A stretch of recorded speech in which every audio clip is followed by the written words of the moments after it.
Welcome to this unsettling 5-part series. In Tape 1, titled I Found a Box of Unaired TV Shows, join me on a journey through the mysterious tapes discovered in a forgotten storage facility. As I delve into the world of lost and unaired episodes, the line between reality and horror blurs, revealing dark secrets that were never meant to see the light. Brace yourself for a chilling exploration into the unknown. I work for a video conversion company for film and television, digitally encoding videotapes and film reels. It's sometimes mundane but decent work, and my company has done a few large jobs for a number of reputable television stations since aging analog format storage and preservation became a problem. On a rare occasion, I find tapes that are mislabeled or missing, and I have to actually watch the tapes to correctly label them before encoding. On even rarer occasions, I end up finding a lost or unaired episode that was pulled due to cast change, projected conflicts, or problems during filming. Today, I was going through a large collection for a major network that was relocating their storage facility. I found a corrugated plastic box that was unlabeled containing such tapes. It's common to find a few unlabeled videos here and there, but this box that had fallen in between two shelves was filled with over a dozen tapes with no info other than logos. The woman working there was fairly new, and she explained the previous archivist quit without leaving any clue or answers as to why. We loaded up the first set to transcribe, securing it to avoid damage on the drive back, and once back at our office, I started with the biggest task first, the unlabeled ones. It was the end of the work week and I was the last in the office. I just wanted to get a glimpse of what this was before shutting down the station and locking up. As night dimmed the screenlit space, I began to watch with growing confusion. I figured I'd listen to the radio as I sped through the tape for identifiable timestamps or markers, but these tapes just started and ended without any clues as to the date or number in the series. I soon discovered they were all completely different shows, and even more bizarre, the tapes were from different networks and even decades from the varying outdated logos on small stickers. The first tape I pulled had the old, thick font of the late 70s BBC logo. This was likely once property of PBS before ending up in that other network's archive. I inserted the tape and watched the fuzzy image take me back to childhood, watching the dated fashions and blurry image in dire need of color correction. It was a famous antiques appraisal show you might know, and I was about to fast forward when the wrong host appeared. A man I didn't recognize appeared on camera, introducing the show in its first episode to the camera in a baritone, British accent and an actor's timbre. He did an excellent job in his first evaluation of a Victorian armoire, and I realized then this was an unaired pilot. Unaired pilots exist for a number of shows, from Game of Thrones all the way back to Gilligan's Island. The producers occasionally swap out actors or change the direction of the show before broadcast. I fully turned my attention to the television, excited to see an episode of the road show that nearly nobody else on the planet had seen, and as it played I discovered the reason it had been unaired. The episode started with the charismatic man who was most certainly not Bruce Parker interviewing a woman about her silver tea set she believed to be quite old. The announcer analyzed it, declaring it 19th century solid silver, valued upward of $10,000 if complete, and with a brisk nod as tears of joy streamed down her face, the woman signaled it was. The host next spoke to a man whose Manet sketches were forgeries, and the host explained how and why and what to look out for before moving on to the last part of that abbreviated pilot. A mustached man with a wide-brimmed gray hat sat at a table with some ornate, mechanical wooden box. The camera zoomed into the intricate carving of the stained wood, and the closer it got, the more detail it revealed. It was beyond beautiful. Some exposed gears and cogs appeared to be gold and had detailed, lattice designs throughout. The host seemed absolutely stumped, and I was about to suggest his lack of expertise in antiques as the reason he didn't return, but I soon learned why. The host stared intently at the machinery of the peculiar item, his brows scrunching as a look of anguish contorted his gaze. He looked exhausted, those previously lively, chipper eyes sunk down as if he'd been heavily sedated. Drool seeped a glass rope from the corner of his crooked jaw as his fingertips raised up. I watched in confusion as the fingernails dug into his face as the host began to scratch furiously at his skin. I watched with chills as he clawed into his forehead, spilling crimson streams down with chunks of flesh from his screaming skull. It was the single most horrifying thing I'd ever seen as the host furiously stripped the skin and muscle in sinewy strands in the fervid act of complete insanity. Lips and eyelids were ripped free before he wrenched off his nose with violent downward yanking. Screams sounded from panicked people who watched as waterfalls of blood poured down his dress shirt and blazer. The bloody, screaming skull's teeth became longer as fingernails shredded gums in jiggling chunks that stuck to the bone of his chin and to his clothing. Strange static disrupted the signal every so often during the horror show, and soon one of the crew, the boom mic operator I think, ran to his side, attempting to help. The poor boom operator tending to the collapsed, self-mutilated man eventually stood up, shaking his head to the camera, signaling for it to cut, which it did not do. The cameraman zoomed closer to the corpse on the floor, showing dangling threads of skin peeled from the skull stripped of a face, the eyes oozing out and clearly destroyed in black sockets. The man at the table was barely visible on the side, but on his face was an unfeeling 1,000-yard stare as he looked at the camera, but that wasn't right either. He was looking at me when loud screams erupted and the tape cut to static. I sat there, clutching my elbows tight and shivering at what I had seen, knowing it was 100% real. The cameras used were clearly late 70s from the video feed, and these tapes had undoubtedly been in that storage house for over a decade before I'd found them lodged between shelving racks and covered in thick dust. I searched the clearly deceased host's name online, but he seemed to have been scrubbed from history. There was nobody on the internet with his name who appeared on any shows according to my research. I stared down at the other tapes marked only by network, curiosity growing before I was jolted by the vibrating cell phone in my pocket. I answered the phone to the voice of a man that sounded labored and slow, like he'd been the victim of a severe stroke. His deep voice stated my name, the end bending up in question. "Yes, who's this?" I asked, still on edge from the horrific imagery I'd witnessed. My neck hairs stood up in unison from his slow reply. "My name is Calvin, and you ended up with something of mine." I darted my eyes out the large window into the night sky, spotting a flash from a reflection coming from the shadows of the parking garage across the street. My heart raced as he continued, "We can't unwatch things, but the mind can be forced to forget," the voice said over a tinny clang of metal utensils tapping together, purposefully audible over the line. I looked up with rising fear to the electrical hum of the elevator, the numbers counting up in its approach to my floor. Continuing the riveting saga of I found a box of unaired TV shows, tape number 2, we step into the aftermath of the tape's discovery. In part number 1, we unraveled the story of how these mysterious tapes came into my possession.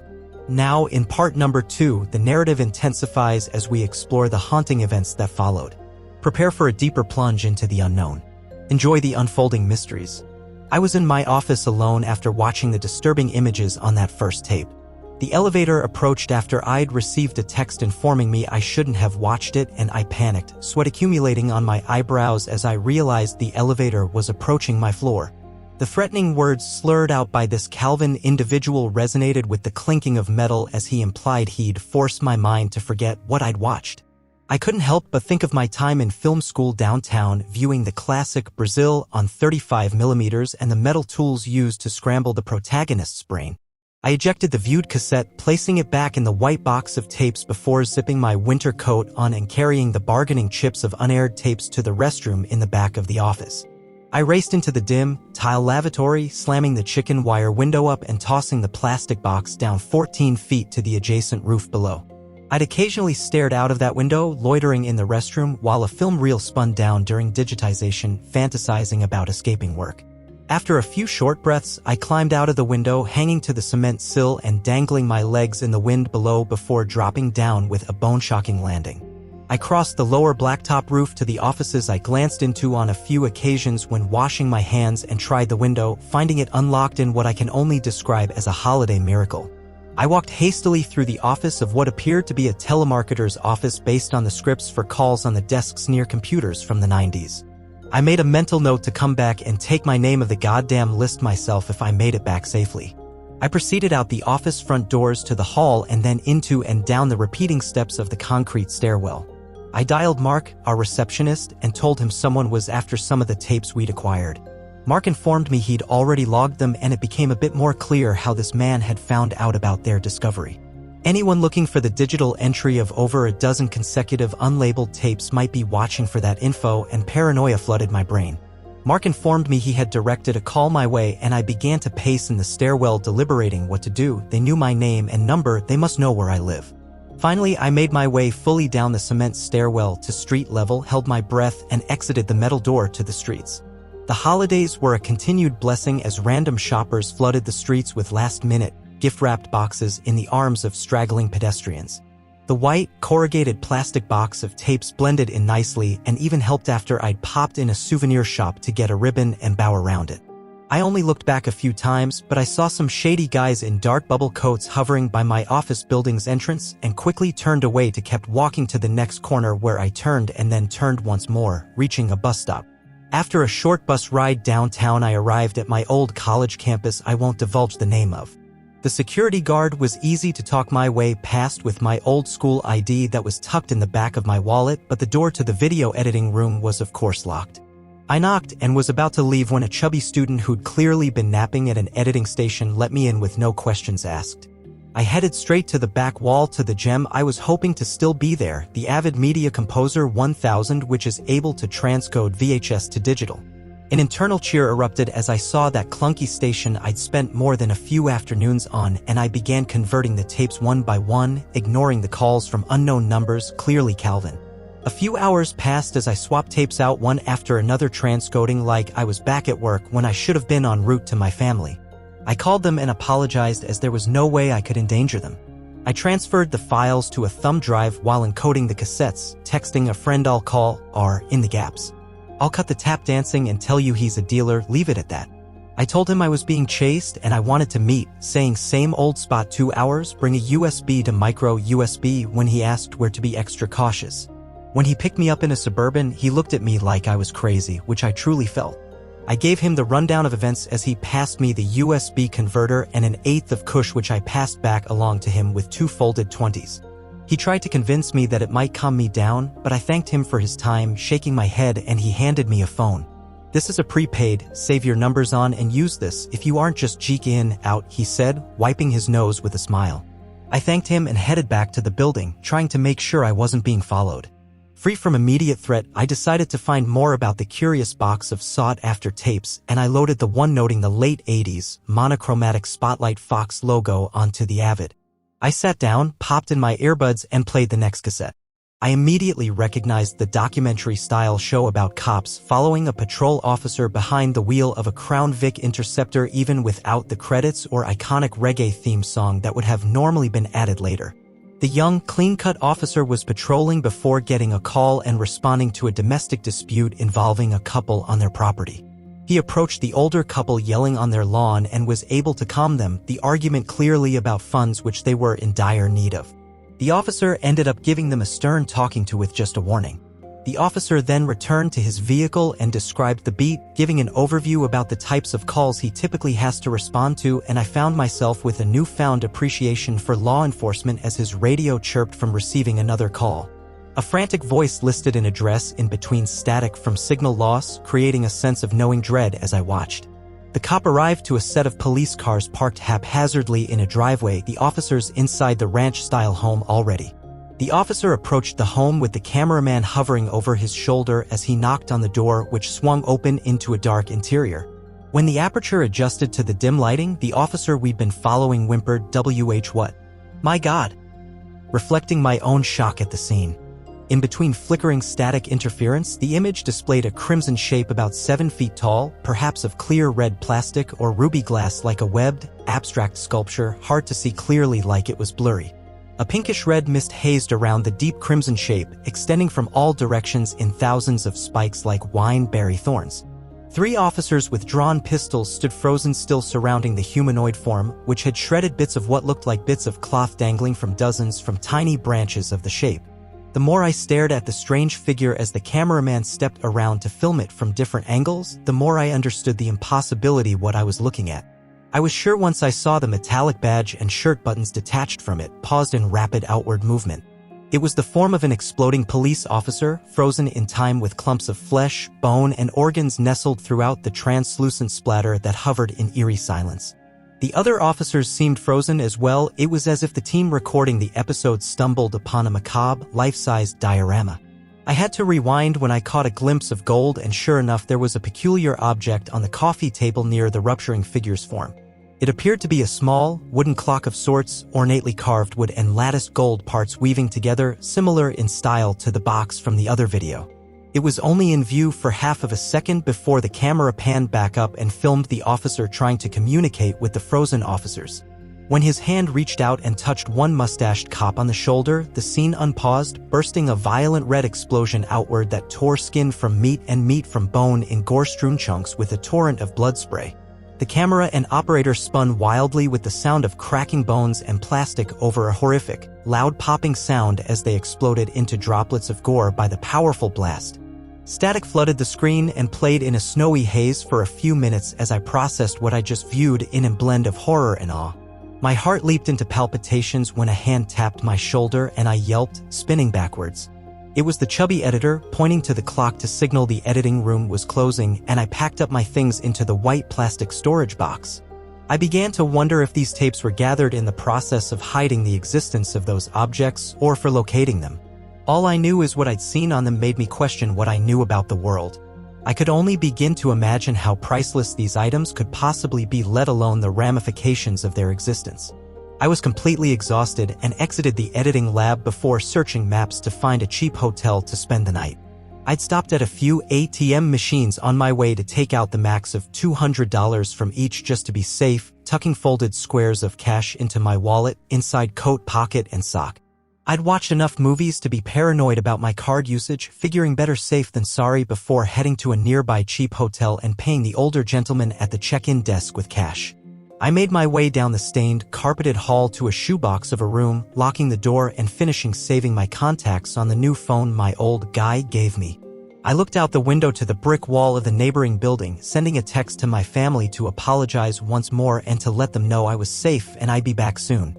I flopped onto the stiff mattress and soon saw myself facing a boy with a long scar on his chin in denim overalls sitting in a plastic chair at a small gas station, one I recognized clearly, especially with the interstate sign just behind him. The boy frantically gestured me to come closer with his hand as I approached him. I then heard the drool-filled, heavy breathing behind me. I spun around to see my family bound and gagged, clearly dead in their basement under an exposed swinging bulb before I woke up screaming. Venturing into the heart of I found a box of unaired TV shows, tapes 3 to 6, the journey unfolds with each mysterious recording. From a peculiar plane crash to a perplexing automaton, these tapes harbor secrets that defy explanation. Join me as we navigate this cryptic realm where every frame holds an unforeseen revelation. Welcome to the enigma that awaits in the next chapter of Uncharted Stories. I sat awake in damp, scratchy hotel sheets, covered in sweat from a nightmare. I remembered the gas station where that kid in my dream had stood from my own childhood. For some reason his face was beyond vivid, fresher in my head than any dream or recent memory. He had been beckoning me to come as if something innate was rattled loose from my brain by simply viewing copied footage of the strange devices on those VHS tapes. In need of answers, a force pushed from within beyond curiosity alone to seek the place I'd glimpsed in vision 2 odd hours away from my current location. I showered quickly, then called a car service and dressed, contemplating getting something to eat nearby. Before checking the area on maps, I peeked out blinds that stank of sneaked cigarettes and I noticed a BMW parked with its engine billowing exhaust in the frozen air of the village. Foot traffic was heavier than I imagined with the return of students back to the apartments the holidays had vacated, and plenty of cars filled the street, but that vehicle seemed suspicious. Tinted windows on the idling car left me with a bit of unease, and when I saw a familiar man with thick brows in a bubble coat and beanie exit the vehicle, panic struck. They'd somehow found me. I thought of leaving the tapes with a note stating I didn't watch and do not want them. Please leave me alone, but something about the horrific power of the objects made me wonder if they would be better off away from the threatening type that was clearly after me. More importantly, the man Calvin seemed to have known I'd seen them, and that information was more pressing than just getting a hold of the tapes. I honestly began to question my sanity when I tore the bow off and dumped the cassettes onto my bed before ripping the black trash bag from the waste bin and stuffing them inside by the handful. I zipped my coat, slinging them over my shoulder like a cursed sack of presents, and called the cab once more to instruct him to meet me out back near the dumpsters. I waited in the hallway near the emergency exit until a voice brushed with a faint French accent at the hotel front desk asked about his friend who called him to bring his medication, describing my appearance. I quickly and quietly crept outside the metal maintenance door, seeing the black car I'd called roll up beside me. Seconds after hearing a loud bang I prayed was a door slam from inside the hotel. I tried to maintain my composure, entering the arriving car, and directed him to the station. I looked back a few times and tossed my old phone out the window en route. Despite the traffic, we eventually arrived at the station. I walked quickly through the busy terminal, bought a ticket from the machine, and descended the stairs when the gate number was announced. The video files were loaded for viewing on my way to the small gas stop, chasing a ghost of a child from last night's dream. NJ Transit was shockingly sparse midday, something I'd never witnessed. I boarded the train, stretching out on the cushioned seat, and I inserted earbuds, ready to gather as much as I could from the videos I'd converted. We soon were off, and I began watching the encoded tapes with morbid fascination. Tape number 3. Local news, broadcast, recording 1991. A local news crew program from the West Coast talk sports, weather, and politics. Extensive coverage of Desert Storm, some local gang violence piece, possibly serving some political agenda, then the weather, light rainstorms, and an approaching cold front, etc. The pre-recorded headline was about a tragic commercial plane crash where 293 of the 294 passengers and crew on board were killed. Hearts went out to the families, and the piece was truly depressing. When the file concluded, I looked it up online, and that flight number returned no results. It was as if it had been wiped from history. The only proof I was aware of being that broadcast I doubt had been live or even aired at this point. I felt a shiver as I realized there was a sole survivor, and I had more than a notion an antique device had been involved. Tape number 4. Unknown, mid-80s. A Chinese man was speaking into a camera he was holding, speaking Chinese, only one repeated question being, "Yin, sure," every so often. He pointed the camera to a wooden table at which sat an extremely unsettling automaton, a clockwork person. It seemed to be nearly the size of a human, but the camera angle and lack of reference made it unclear. The machine cocked its head upright, then shot open latticed, wooden eyelids, then stared into the camera with ornate golden orbs of eyes. The mouth slowly creaked open, revealing the complicated gears within, then the shaky camera dropped to the floor with a crash, a visible crack in the lens. The camera on the floor was pointed at the thing's ornately carved wooden feet with golden cogs of inner mechanisms. The film played as weight seemed to shift on the gear-filled feet, and the wind-up robot seemed to stand on its own accord before walking off frame. Then the video cut to black, as if the camera was switched off before the file ended with static. Tape number 5. A popular history network, mid-90s. The gray-haired host walked into view and discussed the exciting new feature of a car GPS and other modern navigation methods. He proceeded to speak of cartographers and compasses, guiding by the stars, and go into detail about the origin of navigation. He spoke of marine navigation using octants and sextants and their origins. Astronomy and ancient Greek machines such as the mysterious Antikythera mechanism were explored, and then he spoke of a famous instrument maker and astronomer, Al-Zarqali, who'd created a perfected astrolabe, which used the angle of the sky to determine latitude and time. The host then spoke of a rumored acquaintance, a foreigner who he's took on as an assistant and student, a man who he'd cut ties with, seemingly lost in time. The show's host walked through a museum and further speculated about the foreign instrument maker who had been cast away by Al-Zarqali for creating devices for what he described as nefarious and against God's will. The screen displayed a sketch on millennia-old yellow paper, brown at the seams where it had been crumpled, presumably by Al-Zarqali himself. The machines on screen, with recognizable, ornate clockwork features and latticed style, were unmistakable. I was of course not surprised to look up that show's host and of Al-Zarqali's mentee to find him missing from history, online or otherwise. No mention of the foreign understudy or any of his devices yielded any results. Tape number 6. Medication commercial, early 2000s.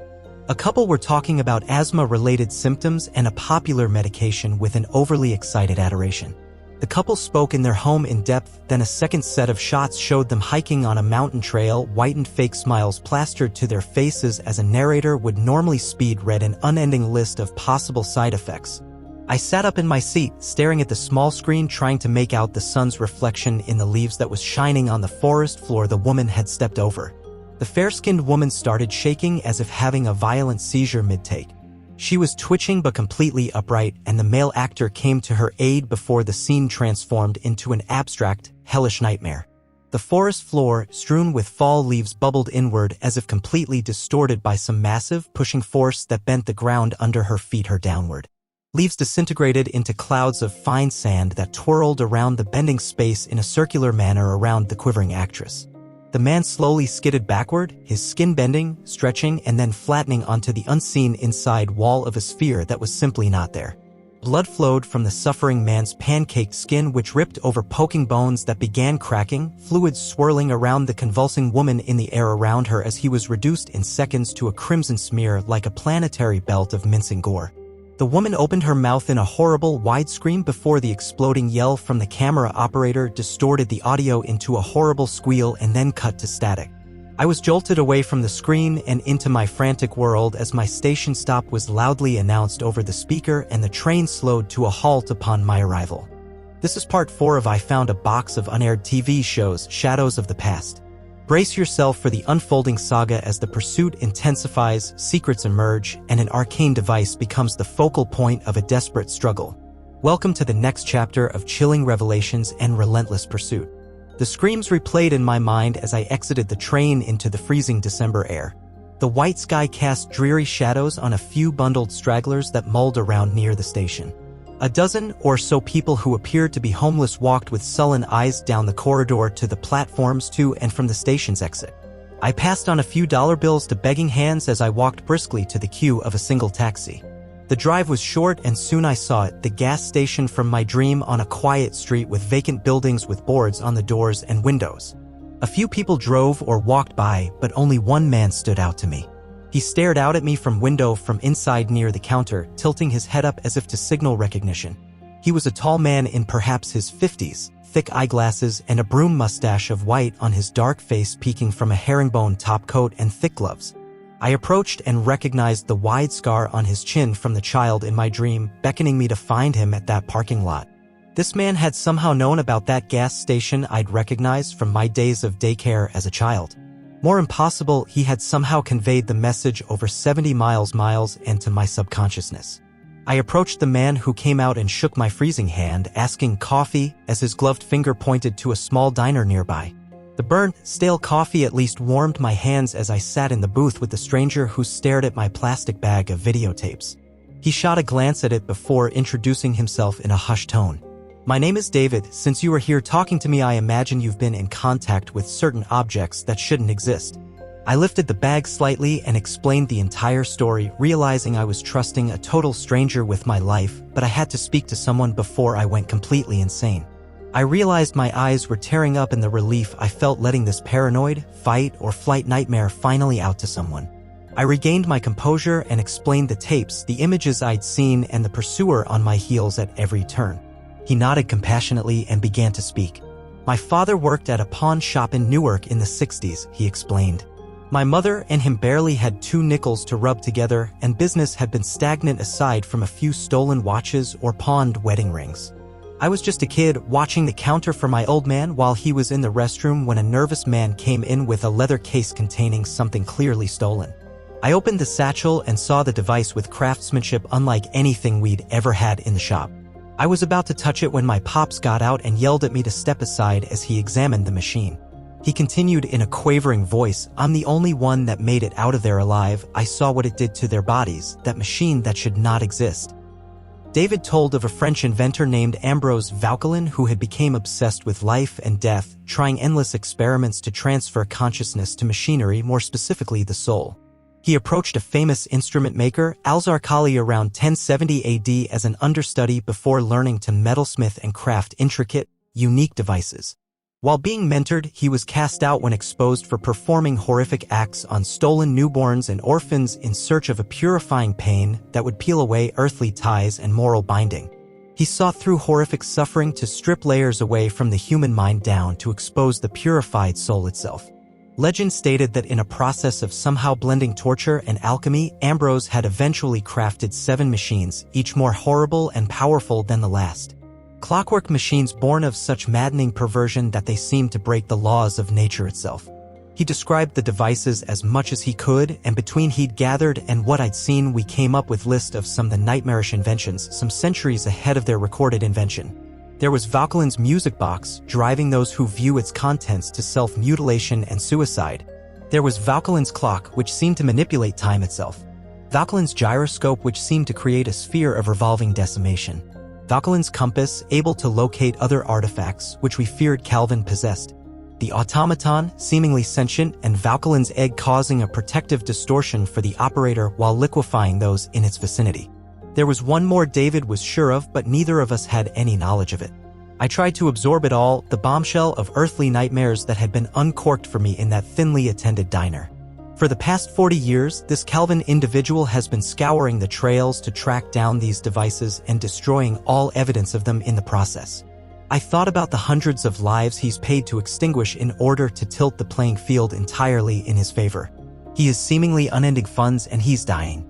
His money kept him alive, but mortality is the one thing money can't buy. He's unearthed things that should have been buried beneath the deepest ocean floors on his journey to cheat death. I reached in the bag, picking up one of the tapes that didn't transcribe for some reason, a bit heavier than the others. "So what do we do with these?" I asked, holding up the dud tape and shaking it. Something rattled inside of it, causing my brows to scrunch in confusion. "Burn them," David said with an eerie conviction. "Burn them all as soon as you can." It was as if on cue with the thought of smoldering tapes, I noticed the billowing smoke of exhaust in the cold outside the window. I turned my head and dropped the coffee, spilling it across the tabletop, but I just stared at the large, familiar men in bubble coats that exited the Beamer, looking around before staring up at the window, spotting me there with David. "They're here, run," I shouted as I jumped up, spilling glasses and silverware to the floor as I ran to the bathroom, finding it locked. I realized I had that rattling tape in my hand and shoved it into my pants, pounding on the door and looking back at the diner entrance. I stared in horror as David stood in place, removing a revolver from his coat as the two hired men charged into the building, firing off shots. David's face spilled out of one side, splashing red spray as he flopped down on the table as cueing screams erupted from the few patrons and waitstaff. I twisted the door, finally feeling it turn as a large woman glared rudely before screaming at the sight of David's corpse splayed over the booth. I rushed by her, locking myself inside, frantically climbing the toilet to reach the small window above as loud shots rang out, punching large holes through the wooden door. My leg was on fire, and it was only then I'd realized I'd been shot. Pain stormed throughout my calf, causing me to twitch and collapse as blood poured from my maimed limb. The window was too small with the frame, and I pummeled it with my fist as bullets knocked off the door handle behind me, shattering the porcelain sink. I finally slammed open the previously painted shut window and squeezed out the small gap, ripping my shirt as I fell to the ground onto a cracking rib. I was coatless, freezing and bleeding from a large bullet wound in my calf that might freeze before it stopped pumping out blood, limping without a clue where to run. I looked back with frantic eyes, spotting the man emerging from the car with a split, scarred face and a cane. His wide-brimmed hat was unmistakable, the same from that first video I'd watched. It was Calvin himself, holding onto a gyroscopic device of similar style to the relics I'd seen in the videos. It spun in his hands as he watched me like a hunter might a downed buck. I hobbled in a crippled limp, my bleeding, shot leg swelling and stiffening in intense pain. I looked back to the diner and the bubble coat goons that exited through the front door. Calvin's slurred shouting sounded in alarm. He pointed them in my direction as I dragged my slow, freezing body to the waterfront, knowing there was no safe place I could possibly get to before they reached me. I removed the heavier videocassette from my pants, shaking it before smashing it repeatedly onto the sidewalk as I collapsed in agony and exhaustion. Splintered plastic shattered away from the mechanism. Spring-loaded gears were revealed by the shattered case ticked as the freed device began to spin audibly. I wheezed in horse breaths, trying to understand the gold and wood machine, realizing the holes were for fingers as I slipped them in. The gunman was nearly upon me, Beretta drawn as I squeezed the arcane contraption, shifting its shape within my palm as the world dimmed to complete darkness. This is the riveting conclusion, the grand finale of I Found a Box of Unaired TV Shows, Echoes of Destiny. Brace yourself for a surreal journey as the mysteries unravel, taking you through the darkest corners of the unknown. Join me on this introspective odyssey where realities merge and the threads of existence weave a tale beyond comprehension. Welcome to the chilling end of an otherworldly saga. Blackness obstructed my sight in murky clouds that coated my eyeballs as if they'd been flushed with tar. Stinging pain hammered in my bones, creating a feeling that the marrow was exploding outward, and I screamed as needles dug into my skin from every direction at once. Just as the pain seemed like it had to stop, it would intensify, rendering my body a cage of unfathomable torture. I stared at the confusing images before me, only half realizing my eyes were closed. The device induced visions of an impenetrable blackness which was broken as the face of a young child emerged from within, watching me with curiosity. The innocent face then shivered and screamed, contorting as veins and nerves were yanked forcefully from within its skin, piece by piece in a traumatic horror I couldn't help but see even with my eyes squeezed shut. The darkness whirled away like smoke in a breeze, and my sight returned to the present danger, to the gunman's raised pistol. The man began to scream, but his mouth just quivered, spewing forth teeth that rattled onto the blacktop. His splitting skin ruptured, sending piles of tumbling offal and shattered bones skidding onto the street in my direction. Calcium and collagen from his fractured skeleton tumbled from his flopping, steaming corpse onto the cold street as if pulled forth magnetically. Calvin, out of the car and approaching, marveled at the violence of his employee's demise. The look on his face was of envy, intrigue, and desire for the toy in another child's hand. He limped towards me with his weight pressed on his cane with wild eyes, licking his cleft, scarred lips at the destruction with a perverse hunger. His expression shifted as he realized he was next. His outstretched, gloved hands split black leather and wool in a horrific crack as his forearm snapped open at the elbow, splaying the two bones into a fork ending with a few fingers, dripping red. Every blood vessel in his eyes burst simultaneously, and they reddened like maraschino cherries as clear fluids gushed from his nose and ears. The viscous spillage wept pink, then shifted hue to a deep crimson, thickening in chunks as muscle, gray matter, and organ tissue spouted forcefully from his splitting skin as his bones were pulled forth. He shrieked a horrible sound as I crawled backwards, dragging my numb leg as his coat popped forcefully open, delivering lugs, ribs, and intestine, adding a putrid stench to the air. Calvin's expression twisted into a horrified grimace as his face bubbled outward, then split, flinging skull fragments through a stringy red pulp that was once his face. I stared at the discarded flesh and the slick piles of skin and organs that remained, my attention shifting to the mesmerizing motion of the mechanism at his side he had activated just before death. It was beautiful and hypnotic, twirling and dancing interwoven rings that spun in elegant revolutions of detailed gold and varnished wood. The gyroscope twirled smoothly, spinning the vapors of Calvin's unfolded body into a red liquid ring. I felt the tug on my foot, then legs as I skidded on the gravel of the street, pulled towards the spinning mechanism. Calvin's corpse was decimated in seconds, minced and deconstructed into a puree of glistening gore that was pulling me in. I clawed frantically onto the small cracks in the street with fingernails that bent back in stinging pain as I was dragged towards death. My fingertips grinded down through skin and into muscle as I reached frantically around, finding nothing to grip onto. I screamed and tossed the flat device from my hand towards the spinning unseen sphere with a diameter of 15 feet of ribbon gore suspended midair. The street below pushed inward, warped and cracking with booming brakes, and the vacuum sucked me towards my end in an increasing pull. I screamed as my body lifted from the ground, and I flew directly into the unseen blender as visions flooded my mind. In a last-ditch effort, I hurled the device in my hands towards it, and I blacked out. A woman with green eyes and a deep scar on her cheek turned a clockwork artifact with gloved hands in an isolation glove box, studying the intricacies of the impossible invention. I saw other mechanisms being monitored in a large, sterile space, their own awareness tethered to my waking thought as my body struggled to wake. The large facility was concealed underground beneath an old department store. Dozens of test subjects, both animal and human, were discarded as they were shredded, snapped, and flayed under unseen forces to be identified, isolated, and copied. The pain on the back of my skull alerted me of a severe concussion, but I was alive. I sat in the dip in the street of spirograph paste that was once Calvin and either one or both of his hired guns for a few minutes, trying to gather my bearings. Only one thing remained in the gore-strewn scene that was intact. It was a device, the interlocked assemblage of both Valkylin's gyroscope and the one-eyed operated moments earlier, somehow alive with the memory of its tortured creation. The vague allure of immortality and the doorways to fantastical realities toyed with my intentions as I approached the merged devices. I stood on my swollen leg, hobbling in the freezing winds to the device, and picked it up from the pollock splatter of Calvin, feeling the perfect shape and angles with the numb tips of my blue and tingling fingers. I limped away towards the water, seeing faces and visions of men and women in white coats studying and taking detailed notes each time my eyes dipped closed as if the device was communicating with the others. I snapped back into my waking self by a blaring horn from a large truck that swerved to avoid crushing me into the intersection that I'd crossed unknowingly. I kept moving, unaware of my direction, weaving through unconsciousness and my waking trek towards the icy river as my eyelids shut.